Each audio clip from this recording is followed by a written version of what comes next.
Assalamualaikum warahmatullahi wabarakatuh. Selamat pagi dan salam sejahtera untuk kita semua. Ibu berharap pada pagi hari ini kita masih dalam keadaan sehat dan tetap bersemangat walaupun pembelajaran kita masih dilakukannya secara daring.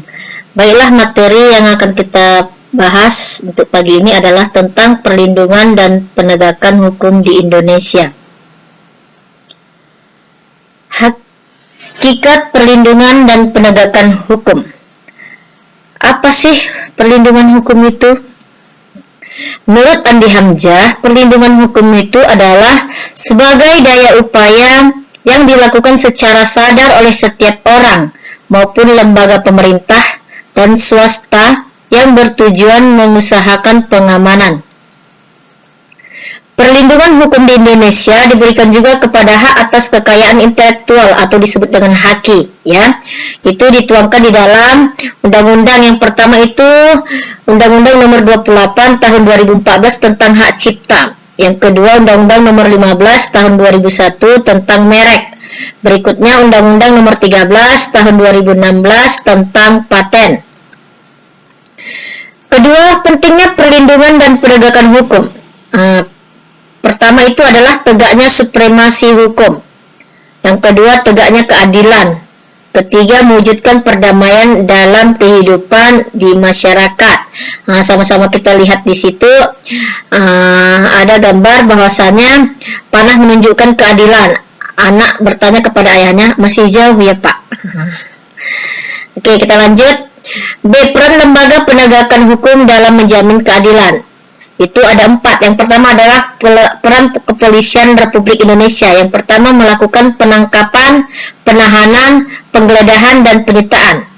Kedua, melarang setiap orang meninggalkan atau memasuki tempat kejadian untuk kepentingan penyelidikan.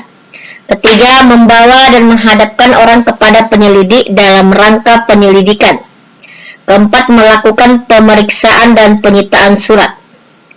2. Peran Kejaksaan Republik Indonesia. Yang pertama di bidang pidana, kedua di bidang perdata dan tata usaha negara, ketiga dalam bidang ketertiban dalam ketentraman umum. Yang ketiga, peran hakim sebagai pelaksana kekuasaan kehakiman. Yang pertama itu adalah hakim pada Mahkamah Agung yang disebut dengan Hakim Agung. Kedua, hakim pada badan peradilan yang berada di bawah Mahkamah Agung. 3. Hakim pada Mahkamah Konstitusi yang disebut dengan Hakim Konstitusi. Oke, yang keempat, peran advokat dalam penegakan hukum. Yang pertama adalah menjalani tugas profesinya, dilarang membedakan klien berdasarkan jenis kelamin, agama, politik, keturunan, ras, atau latar belakang sosial dan budaya. Kedua, wajib merahasiakan segala sesuatu yang diketahui atau diperoleh dari kliennya. Yang ketiga, dilarang memegang jabatan lain yang bertentangan dengan kepentingan dan tugas dan martabat profesinya. Dinamika pelanggaran hukum. Kita lihat di sini berbagai kasus pelanggaran hukum. Kita lihat dalam lingkungan keluarga. Yang pertama itu adalah mengabaikan perintah orang tua. Kedua, mengganggu kakak atau adik yang sedang belajar. Ketiga, ibadah tidak tepat waktu. Keempat, nonton TV sampai larut malam. Kelima, bangun kesiangan. Seperti contoh gambar yang ada di sebelahnya. Dia menonton sampai tengah malam sehingga dia bangunnya kesiangan. Oke, kita lanjut. Di sini kita ambil contoh gambarnya di dalam lingkungan sekolah. Yang pertama adalah menyontek ketika ulangan. Kedua, datang ke sekolah terlambat. Ketiga, bolos mengikuti pelajaran. Keempat, tidak memperhatikan penjelasan guru. Kelima, berpakaian tidak rapi dan tidak sesuai yang ditentukan sekolah. Sama-sama kita lihat gambar di sebelahnya. Bagaimana seorang siswa dengan memakai seragam sama sekali tidak rapi, ya. Mereka cabut, mereka merokok.